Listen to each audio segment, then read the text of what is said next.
La estadística descriptiva es esa parte que empezamos con la PAC 1 en la que vamos a describir variables. Y para describir variables tenemos que identificar qué tipo de variable tenemos. En este trocito de aquí vamos a describir solamente una variable y tendremos que saber si esa variable es cuantitativa o si es cualitativa. Una variable es cuantitativa cuando se puede contar o se puede medir. Es decir, cuando está representada por números. Por ejemplo, el peso. El peso lo puedo medir. O, por ejemplo, la edad. La puedo medir también. O incluso el número de hijos, que más que medirlos, los puedo contar. Todas estas variables están representadas por números. Podemos tener 4, 5, 7 hijos, podemos pesar 37, 50, 82 kilos y podemos medir 172 centímetros, etc. Eso sí, hay diferentes tipos de variables cuantitativas. Las hay cuantitativas discretas y cuantitativas continuas. Las cuantitativas discretas son aquellas que se pueden contar o medir con números enteros, solamente números enteros. Por ejemplo, el número de hijos o el número de visitas al médico. Suelen ser recuentos las variables discretas, recuentos de cosas. Contamos hijos, contamos visitas, contamos cigarros que fumamos a la semana, ¿vale? Recuentos. Y luego también tenemos, aparte de las discretas, pues tenemos las continuas. Como por ejemplo la estatura. La estatura puede tener números decimales, porque yo puedo medir 175 centímetros o puedo medir 175,32 centímetros. ¿Cuántos decimales pueda tener? Dependerá del instrumento que utilice para medir. Así que puede tener infinitos decimales. Por eso en las continuas se dice que entre un valor y el siguiente, pues no hay un valor y el siguiente, de hecho. Entre un valor y el siguiente hay infinitos números posibles. Tantos como decimales puedas tomar en su medición. La estatura, el peso, el tiempo, incluso, son todo variables continuas. Lo que pasa es que a veces las variables continuas, pues las medimos como si fuesen discretas. Por ejemplo, si cuando medimos el tiempo medimos los días, el número de días, pues a pesar de que el tiempo sea continua, la estamos midiendo como variable discreta, porque puede pasar un día, 2 días, 3 días. Ahora, si tomamos 3,5 días, pues también la podríamos tomar como continua. Es decir, que hay muchas variables que dependen mucho del ejercicio, de cómo esté enfocado y cómo se hayan tomado los datos. Con lo cual, pues a lo mejor variables puras, continuas o puras, discretas, no son tantas, dependerá un poco del ejercicio.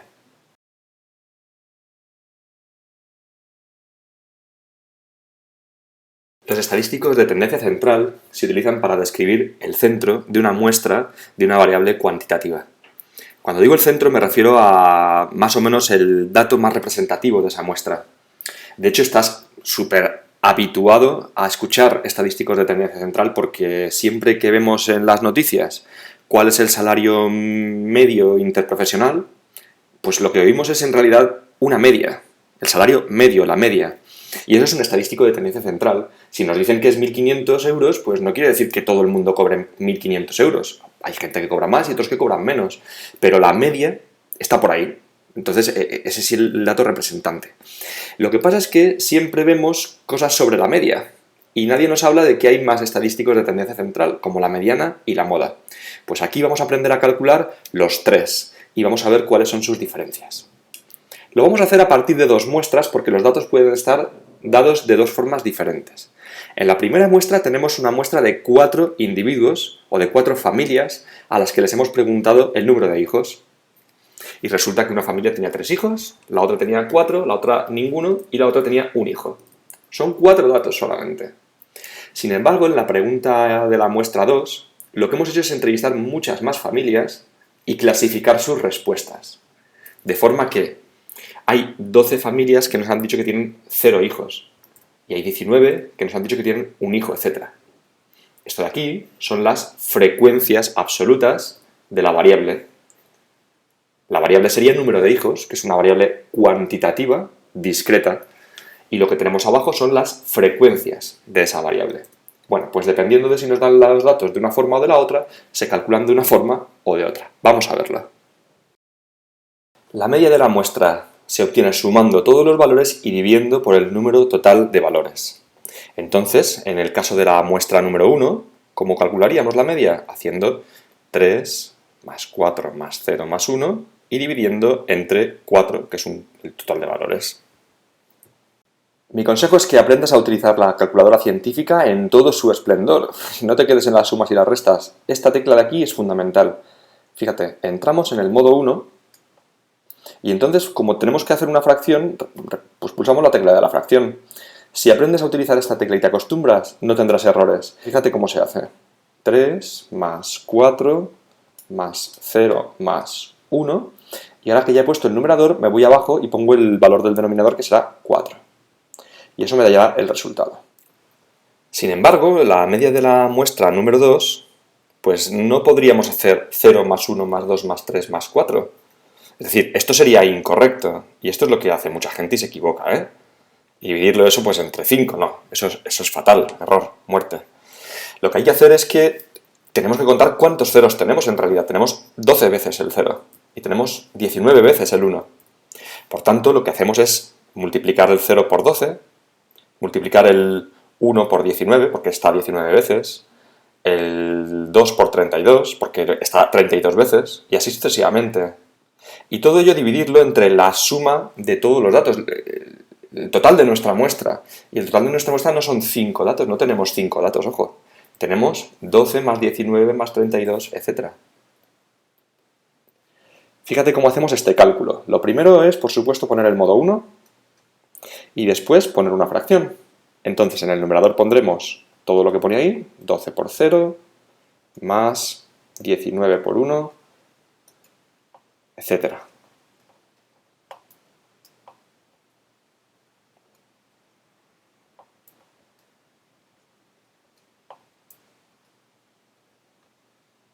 Y luego, ¿ves? He pulsado esa tecla para bajar al denominador.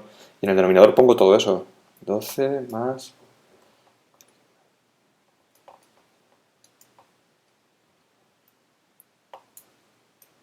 Yo ya sé que esto se puede hacer fácilmente, pues haciéndolo por partes, ¿no? Si tú no sabes utilizar esta tecla, pues haces 19 por 1 y me apunto cuánto da. Y 32 por 2 y me apunto cuánto da. Y 17 por 3. Conclusión, hago muchos más cálculos, tardo más y tengo más probabilidades de equivocarme. Mientras que si lo haces todo de un tirón, la calculadora no se equivoca nunca. Ese sería el resultado de la media, que si lo queremos poner en fracción o en decimal, pues podamos pulsar la tecla S doble flecha D. ¿Ves? Fíjate que ahí está en decimal y ahí está en fracción.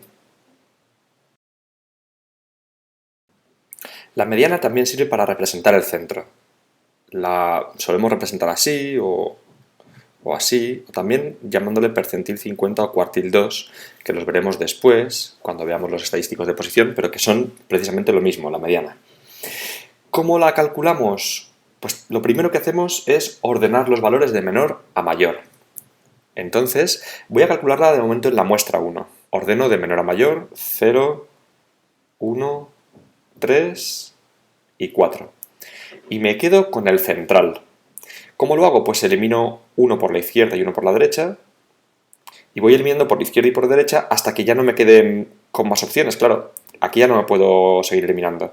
El central estaría, pues, por decirlo así, aquí, en el medio de esos dos.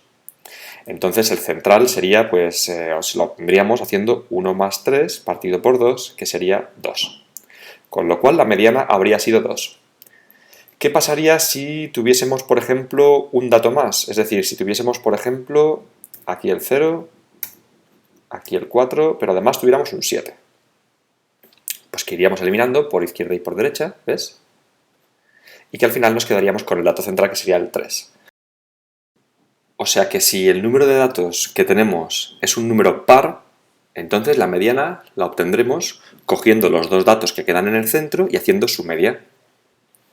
Mientras que si el número de datos que tenemos es impar, la mediana la obtendremos directamente del dato central. Apúntate esto, que es súper mega importante, Bueno, esto y todo lo demás. Ten en cuenta que al ser un vídeo grabado, pues yo voy un poquito rápido, pero tú puedes ir pausando el vídeo todo el rato para que todo te quede súper claro, ¿Cómo obtendremos la mediana en la muestra 2? en la que tenemos los datos a través de una tabla de frecuencias, porque nos dan las frecuencias de cada valor de la variable. En este caso, ordenar los valores no es tan fácil como decir, mira, ya los tengo ordenados. Resulta que ya están ordenados. Ahora, una forma mala de hacerlo sería, pues cojo el central, ya está, este es el 2, el central.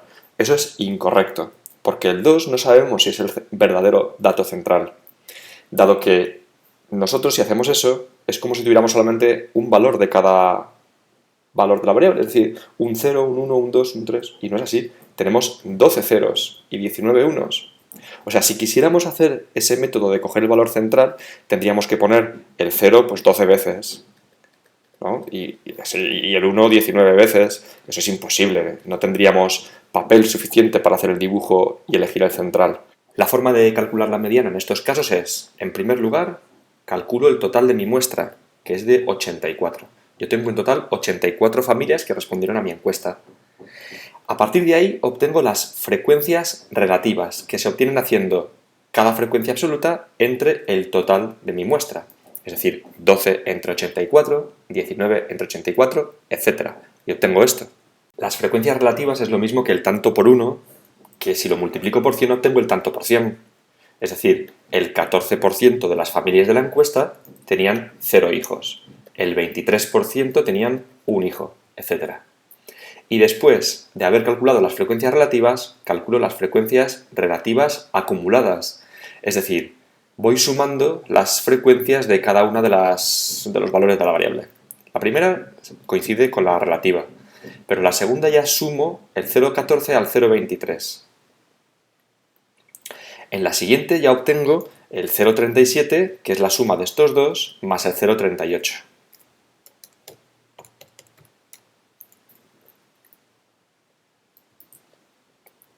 De forma que siempre cada frecuencia relativa acumulada sea igual a la suma de todas las frecuencias relativas anteriores más esta. Es decir, en este caso sería 0,95, que sería la suma de todo esto. O lo que es lo mismo, la suma de esto más esto. Y por último, el último valor sería el 1. Esto es necesario calcularlo porque, por ejemplo, este 0,23 nos indica que hay un 23% de familias que tienen un hijo. Pero este 0,37 lo que nos indica es que hay un 37% de familias que tienen o bien un hijo o bien 0. Y hay un 75% de familias que tienen o bien 2 hijos, o bien 1, o bien 0. Es decir, 2 hijos o menos. Y eso es importante porque la mediana es el dato que está en el medio, el dato que hace el 50%. Por tanto, si hay un 37% que tienen un hijo o menos, la mediana no es 1, desde luego, porque ceros y unos constituyen el 37% de la muestra. Sin embargo, a partir del primer 2 y hasta el último, contando con todo eso, constituye el 75% de la muestra. Por tanto, uno de estos doses es el que queda en el centro, el que queda en el 50% de la muestra. Así que, de esta forma, hemos obtenido que la mediana es el 2. En definitiva, lo que tienes que hacer es buscar la primera frecuencia relativa acumulada que pase de 0,5. Y ese será el valor de la mediana. Y nos falta la moda, que la representamos como MO, y que, bueno, el valor de moda es el valor que más se repite, el valor que más se ve. Es muy fácil, no hay que calcular nada, simplemente la muestra número 1 pues no tiene moda, o tiene 4 valores que son modas, porque no hay ningún valor que se repita por encima de los demás. Ahora bien, si hubiese otro 4, pues entonces diríamos que la moda sería el 4. Pero si hubiese otro 4 y otro 3, pues diríamos que la moda serían 2, el 4 y el 3. ¿Vale? Y con respecto a la muestra 2, la moda es el valor que más se repite, que en este caso es el 2, por tanto diríamos que la moda es 2. Los estadísticos de dispersión son los que nos ayudan a decir cómo de dispersa está la muestra con respecto a su centro. Cómo de lejos están los datos de ese centro. Cuanto mayor sea el valor de los estadísticos de dispersión, pues querrán decir que la muestra es más dispersa, más heterogénea, y me refiero a que, por ejemplo, una muestra de este estilo es menos dispersa, está más concentrada que una muestra de este estilo. ¿Vale? Porque aquí todos los valores están muy cerquita de su centro, que será el 1, el 1,5, por ahí. Y aquí los valores están bastante más lejos de su centro, que pues será aproximadamente un valor entre 10 y 15, más o menos, ¿no? Estadísticos de dispersión tenemos, por un lado, la varianza, que representamos con S cuadrado, y la desviación típica, que representamos con S. Y que los dos se obtienen de la misma forma, solo que este de aquí es el cuadrado de este. O sea que si yo quiero pasar de la desviación típica a la varianza, yo tengo que elevar al cuadrado. Y si yo quiero pasar de la varianza a la desviación típica, yo tengo que calcular la raíz cuadrada. ¿Cuál es la fórmula de la varianza? Es esa de aquí. Voy a calcularla para la muestra 1. Hay que hacer cada dato menos la media y eso al cuadrado. Y luego todo eso sumarlo. Eso significa sumatorio. Así que sería 3 menos 2 al cuadrado más 4 menos 2 al cuadrado y así sucesivamente con todos. Y dividir entre el número de datos que tenemos, que en este caso es 4. Después te enseñaré cómo hacer esto con la calculadora científica para no equivocarte y para hacerlo rápido, pero antes te voy a decir cómo se calcula la varianza en el caso de que te den los datos, como en la muestra 2, es decir, en una tabla de frecuencias. Para ello, lo que tendremos que hacer será igualmente aplicar esta fórmula de aquí, es decir, restar cada dato menos la media. Pero claro, hay que tener en cuenta que ceros, tenemos 12 ceros. Es decir, tendríamos que hacer así el cálculo de la varianza. El 0 menos la media, que nos había dado 1,79, al cuadrado, y eso 12 veces, porque lo tenemos 12 veces. Que no tiene sentido hacerlo 12 veces y luego empezar con el 1 19 veces. No tiene sentido. Lo que haremos será multiplicar esto 12 veces. Y así ya lo estaremos teniendo en cuenta 12 veces. Y ahora con el 1. El 1 menos la media al cuadrado, pero teniendo en cuenta que el 1 lo tenemos 19 veces, por tanto, multiplicándolo por 19. Y así con todos. Y todo ello dividido entre el número de datos que tenemos, que es 84. Vamos a ver cómo hacemos esto con la calculadora científica. Los dos cálculos son una fracción, entonces tendremos que poner la fracción. Y para ello primero nos aseguraremos de que estamos en el modo 1 y a partir de ahí ya escribimos la fracción. Pondríamos, esa es la tecla del cuadrado. ¿Ves? Yo no hago nada de cabeza, pongo todo. Ya sé que 3 menos 2 es 1, pero ¿qué más da si me lo va a hacer la calculadora y no me voy a equivocar seguro? O sea que lo hago todo así, como para tontos. Yo prefiero hacerlo así y así no me equivoco.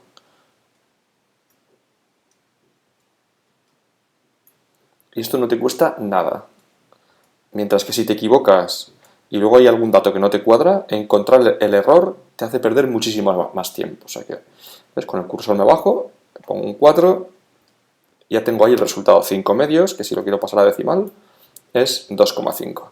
Luego lo apuntaré y ahora voy a ver cómo hago el de abajo. Pongo la fracción y hago 12 por paréntesis 0 menos 1,79, cierro y al cuadrado. Y sigo, más. Como ves, esto es una forma súper sencilla de hacer un cálculo muy largo que haciendo la mano te llevaría muchísimo más tiempo. Y es que así no te vas a equivocar. Siempre que vayas comprobando que lo que tú escribes aquí es lo mismo que tienes en el lápiz, escrito por lápiz, pues así no te vas a equivocar nunca. No vayas tampoco demasiado rápido, porque tampoco es bueno. Porque a veces resulta que, fíjate, yo a veces pulso una tecla, bueno, y en este caso ha entrado, pero a veces no entra. Y como no vayas atento a lo que vas metiendo, pues a lo mejor en lugar de un 32 metes un 3 solamente. O sea que hay que ir atento también, ¿eh? Y una vez ya he puesto todo el numerador, pues con el cursor me voy para abajo y pongo el denominador, que es 84. Si doy al igual y me da algún error es porque posiblemente me he dejado algún paréntesis sin cerrar o he abierto más paréntesis o he cerrado demasiados. Entonces, si te diese error, podrías ir con la tecla hacia detrás e ir buscando ese error. En este caso espero que no sea así. Ahí tenemos la varianza de este ejercicio.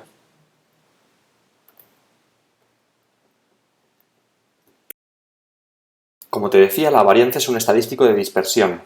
Nos dice cómo de lejos están los datos de nuestro centro. De todas formas, decir si 2,5 es una dispersión alta o baja no es posible.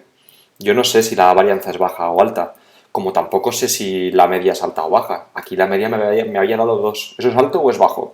Dependerá con que lo compare, ¿no? Pues la varianza lo mismo. Un 2,5 por sí no nos dice nada. Y un 1,14 de por sí tampoco. Sí que es verdad que en esta muestra pues la varianza es más pequeña que en esta otra. Pero eso tampoco quiere decir que la muestra sea menos dispersa.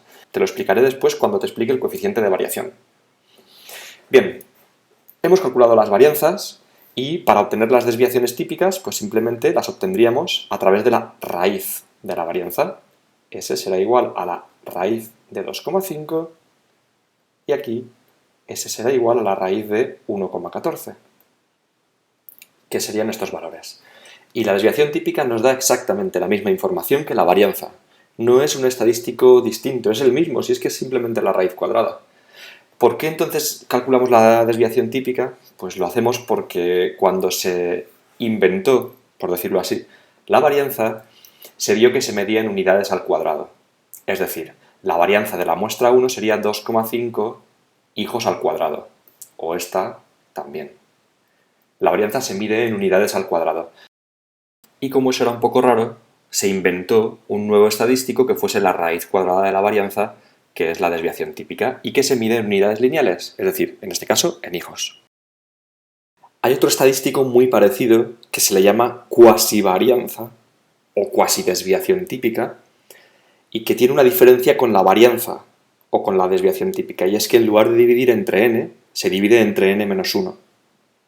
A veces le llaman, en vuestros apuntes, a la varianza le llaman varianza poblacional y a la cuasivarianza varianza muestral, aunque no tiene nada que ver en realidad con la población y la muestra, pero te lo comento pues para que lo tengas en cuenta. De hecho, cuando obtengas la varianza con RCommander verás que en realidad no te da exactamente igual que la que te da aquí, te da ligeramente distinta porque RCommander calcula la cuasivarianza, es decir, en lugar de entre 84 dividirá entre 83. Solo me queda por explicarte, en cuanto a estadísticos de dispersión, el coeficiente de variación, que es un coeficiente de dispersión relativo. ¿Relativo a qué? Pues relativo a la media. Fíjate en su fórmula, se calcula dividiendo la desviación típica entre la media. Y aquí lo he calculado para las dos muestras. Si lo podemos dar en tanto por 1, como aquí, o en tanto por 100, simplemente multiplicándolo por 100. Este estadístico de dispersión es el más importante de todos, porque es el más fiable, ya que basa los resultados al resultado de la media. Podría pasar que en dos muestras, en A y B, que no son las que tenemos aquí, pero podría pasar que la desviación típica de A fuese más grande que la desviación típica de B, y eso no tendría por qué implicar que hubiera más dispersión en A que en B. Porque para saber la dispersión real que tiene la muestra, tienes que comparar la desviación típica con la media. De esta forma, dividiéndolas. Es decir, si aquí en la muestra A, la media de A también es más grande que la media de B, pues a lo mejor tienen la misma dispersión relativa ambas. Porque la dispersión tienes que compararla siempre en función de la media. Así que no nos vale de nada la desviación típica para comparar la dispersión de dos muestras. Hay que obtener siempre el coeficiente de variación.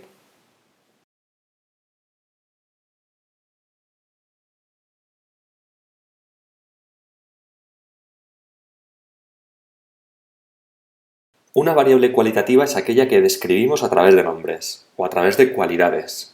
Yo te he puesto aquí dos, por ejemplo, el color del pelo, puede ser rubio o moreno, lo describo a través de nombres, o el grado de satisfacción de un cliente, poco, medio, mucho, son nombres, ¿vale? Tenemos dos tipos de variables cualitativas. Las variables cualitativas nominales, como por ejemplo el color del pelo, se describe por nombres puro y duro, o también las variables ordinales, que también se describen por nombres, igual que las nominales, solo que tienen un orden lógico, se pueden ordenar. Esta sería ordinal, porque puedo ordenar poco, medio, mucho. Tiene un orden lógico, ¿no? Un orden natural. Y el color del pelo sería nominal. Yo esto no lo puedo poner en orden. Rubio, moreno no lo puedo poner en orden. No tiene un orden. Hay que decir también que las variables que son quantis, pero discretas, comparten mucho con las variables ordinales, es decir, son muy parecidas a las variables ordinales. Es cierto que para describir una variable cuantidiscreta utilizaré cualquiera de estos métodos, pero al dibujarlas, por ejemplo, usaré más bien estos otros métodos. Es decir, que las variables cuantitativas discretas están un poco entre medias de las cuantitativas y cualitativas. Ya vimos antes que una cuantidiscreta también se puede representar con un histograma, pero a lo mejor no sale muy bien ese histograma. Y de hecho, una variable cuantitativa discreta pues también podemos describirla con una tabla de frecuencias. Así que todo lo que vaya a decir a partir de ahora, pues ten en cuenta que vale para las variables cualitativas, pero también para las cuantitativas discretas. Una tabla de frecuencias es simplemente pues, representar la cantidad de personas que cumplen con las diferentes categorías de la variable. Por ejemplo, me he inventado aquí una variable que es la opinión de los clientes con respecto a un servicio o con respecto a una empresa. Se les pregunta a ciertos clientes, a 169 clientes, y algunos dicen que muy mal, otros dicen que mal, otros dicen que regular, etc. Es una variable cualitativa, la opinión del cliente es cualitativa, ordinal. Y aquí lo que representamos son las frecuencias absolutas. Se suelen representar con una n minúscula y lo que me dicen es que hay 29 personas que opinan que el servicio estuvo mal, etc. A partir de estas frecuencias podemos obtener las frecuencias relativas, que se encuentran dividiendo cada frecuencia absoluta entre el total de individuos, y que por tanto sería esto. Fíjate, por ejemplo, que las frecuencias relativas son casi lo mismo que los porcentajes, es decir, ese 0,17 de aquí lo puedo también poner como un 17,2%. Lo multiplico por 100 y así obtengo el porcentaje.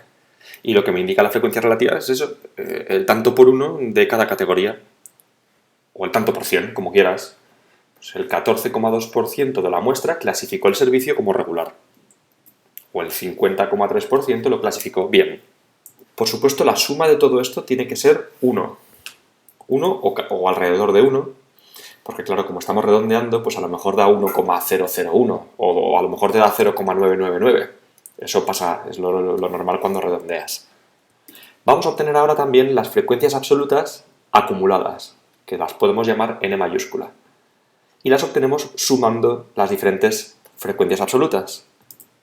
La primera siempre será la misma, pero a partir de aquí sumamos la segunda con la primera, es decir, 41.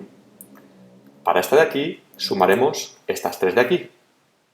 O lo que es lo mismo, esta más esta. Y eso dará 65.